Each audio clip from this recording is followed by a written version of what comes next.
Walmart's Black and Unlimited platform is making it easier than ever to support Black-owned brands. When you go to walmart.com/Black and Unlimited, you'll not only get to shop products from Black-owned brands, but also learn about founders like Janelle Stevens of Camille Rose, which specializes in products for naturally curly hair. And there are many more awesome products that you have yet to discover. It's all easy to find with Walmart's Black and Unlimited platform. Join in on celebrating Black brands today and every day at Walmart. We are Black and Unlimited. Visit walmart.com/Black and Unlimited to discover more. That's walmart.com/Black and Unlimited. Hi, everyone. It's Jack Rico, and welcome to Highly Relevant, a weekly podcast that explores how multicultural...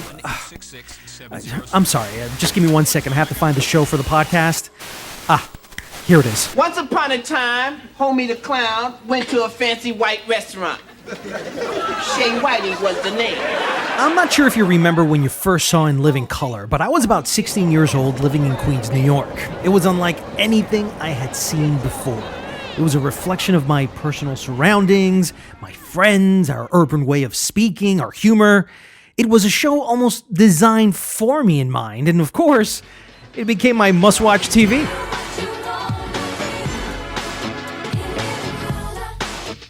So on today's episode... I'm David Peisner. I'm the author of Homey Don't Play That, the story of In Living Color and the Black Comedy Revolution. David and I will discuss why this book was so important for him to write, the significance of In Living Color today, the discovery of the talented cast members Jamie Foxx, Rosie Perez, Jennifer Lopez, and Jim Carrey, why an English-language Latino sketch comedy has never been successful, and the reasons of why so many people love Black entertainment.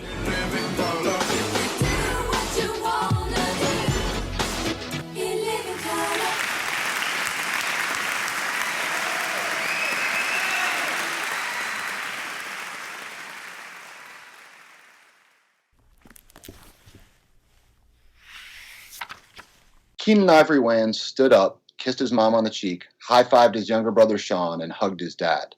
Smiling broadly, dressed in a sharp black tuxedo, he paused for a split second as if to take in the moment just for himself. It would have been hard to script a triumph any more complete than the one he was in the middle of. He'd just heard his old friend Jerry Seinfeld say it, and the winner of this year's Emmy is In Living Color. That's David Peisner reading an excerpt from his new book. He's been writing about television, music, film, books, and pop culture overall for more than 20 years. But why did a white kid from the suburbs of Detroit end up writing about In Living Color? For me, this story was just the story of, kind of the making and the unmaking of this really, great show. But then there is like all of the stuff bubbling underneath. And for me, all of the stuff bubbling underneath is the reason why I wrote the book. The stuff bubbling underneath, which David is alluding to, is about the racial, social, and political commentary beneath the gags and jokes. Take, for example, Damon Wayans and David Alan Grier in this skit from the show, where Wayans' character admonishes Grier for having airs of a job promotion. Today's a big day. I'm moving up. Let me tell you something. Don't fool yourself, my brother. They ain't never gonna let that happen. What are you talking about? Peterson told me I'm in the number one position for this promotion. Well, let me tell you something, my brother. The white man ain't never gonna put a black man in charge of his French fries. They just don't give us that type of power. Man, why are you so negative? Hey, I ain't negative. I'm just real, my brother. What is the importance behind In Living Color? What is the cultural significance of that show to the point that there's a book made about it and that you spent 3 years of your own personal life to write it? I saw In Living Color as a way, as kind of a window into and a route to tell this story about this moment in time, the late 80s, early 90s. And what to me seemed like a real kind of cultural awakening. But when I look at culture, just popular culture now is informed by hip hop, by Black culture. And this could be, Taylor Swift is informed by hip hop culture. All of those things shaped the culture that we're living in now.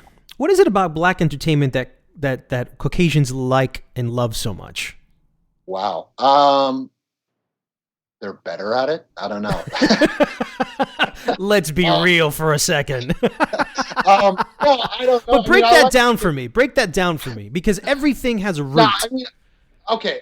Look, I would say this, and I wouldn't confine it just to black entertainment, but comedy specifically, you know, kind of grows out of oppression. It grows out of, you know, you can't say the things, you don't have the power.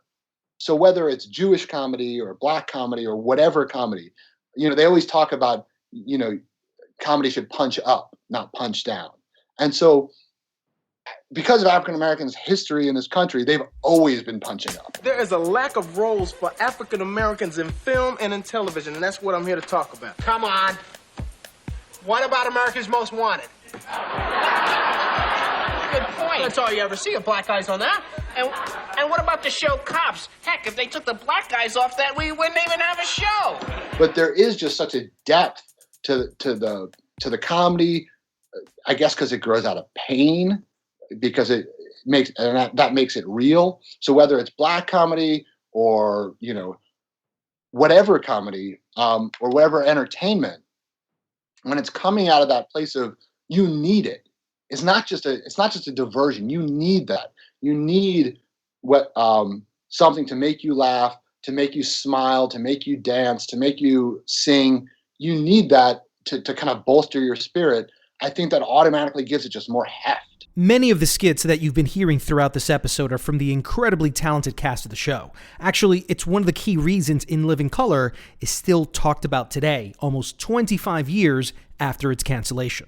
Kenan deserves a gargantuan amount of credit for that. He had an advantage from the beginning, which was that he was going to put his family members on the show, and they happened to be very talented themselves. So, you know, Damon Wayans, Marlon Wayans, you know, these guys had talent. So he had already kind of a nice base. But it was outside of his family where Keenen Ivory Wayans arguably found the most talented roster of performers, which included movie star Jim Carrey. Alrighty then. Oscar winner Jamie Foxx. And the Oscar goes to Jamie Foxx and Ray. Superstar Jennifer Lopez.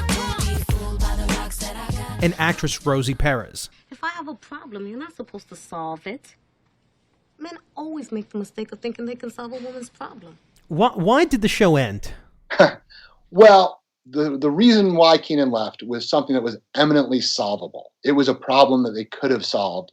The show could have gone on at least for a little while. But it wasn't. People got upset, you know, words were said, and he walked away. So once he walked away and essentially took his family with him, there's a huge hole in the center of the show. For a season and a half, they do their best to paper it over. And I think the years after, the season and a half after he leaves, gets a terrible rap. People say it was all garbage. It wasn't. There's still funny sketches there. Jim Carrey is still there. Jamie Foxx is still there. Tommy Davis and David Allen Greer are still there. It's still funny. But what it lacks is an identity. It lacks a cohesive vision, which was essentially Kenan. In 1994, when the show was officially canceled, I would wonder here and there if the show would ever return. Back in 2013, Oprah sat down for a Wayans family reunion where Kenan touched on the topic. Now, I heard you were thinking about doing it again. Is that true? That you? I had sat down with Fox, and we'd even gone as far to try to do a pilot, but I realized that talent has changed. Like, every generation is different, right? And so you were a showman, you know, where you had to sing and dance and do characters and impressions. And that's not the way it is now. Now, people they're still funny, very funny, but they don't do all of those things in one. The next person who does a show like this has to be kind of an unknown. It has to be somebody with both something to prove and nothing to lose. Because when you look at, that's what Chappelle was, that's what Kenan was. Those guys were in a position where they had everything to prove and nothing to lose. When you've got things to lose, you're going to pull punches. You know, when you don't have things to prove, you're not going to go as far as you need to go. I wanted to ask you about, why do you think Latinos haven't had a successful sketch show ever made? Well, I'm glad you asked that, because that is, you know, a bit in the book, which is, so when In Living Color was on, within like a year or two, they realized, you know, they needed to expand. It couldn't just be about Black culture.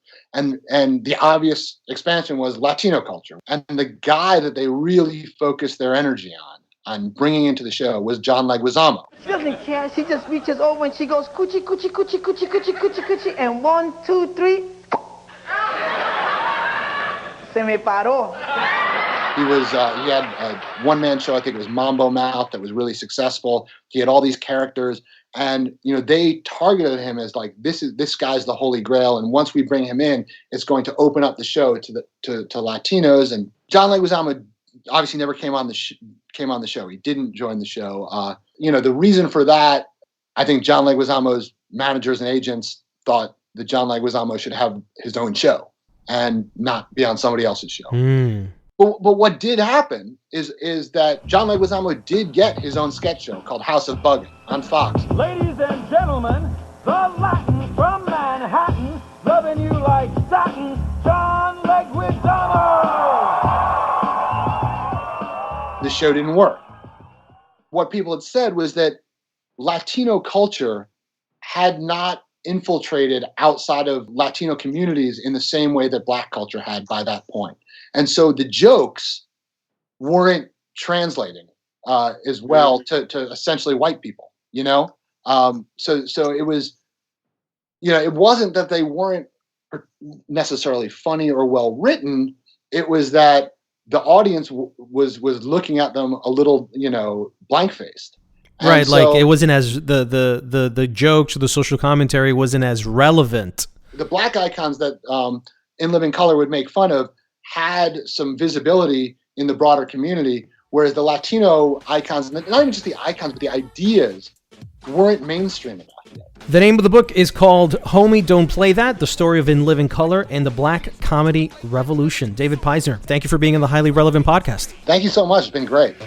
If you like this podcast, please subscribe and leave a review on our iTunes page. Also, if you'd like a shout out on the show, you can reach out to me on Twitter at JackRicoOfficial. That's at JackRicoOfficial. In the meantime, I'd like to thank book publisher Simon & Schuster and author David Peisner, whose new book, Homey Don't Play That, the story of In Living Color and the Black Comedy Revolution, is out now. I'm Jack Rico. See you next week on another episode of Highly Relevant. Everybody here is equally kind. In living color. What's mine is yours and what's yours is mine. In living color. And how would you feel knowing everybody was your friend? From thin to thick and through thick and thin. And egotistical trips was put to an end. In living color.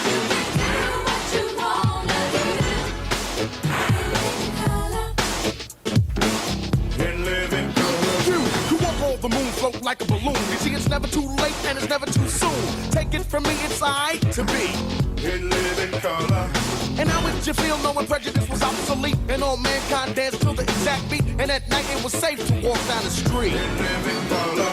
Do what you wanna do in living color. Walmart's Black and Unlimited platform is making it easier than ever to support Black-owned brands. When you go to walmart.com/Black and Unlimited, you'll not only get to shop products from Black-owned brands, but also learn about founders like Janelle Stevens of Camille Rose, which specializes in products for naturally curly hair. And there are many more awesome products that you have yet to discover. It's all easy to find with Walmart's Black and Unlimited platform. Join in on celebrating Black brands today and every day at Walmart. We are Black and Unlimited. Visit walmart.com/Black and Unlimited to discover more. That's walmart.com/Black and Unlimited.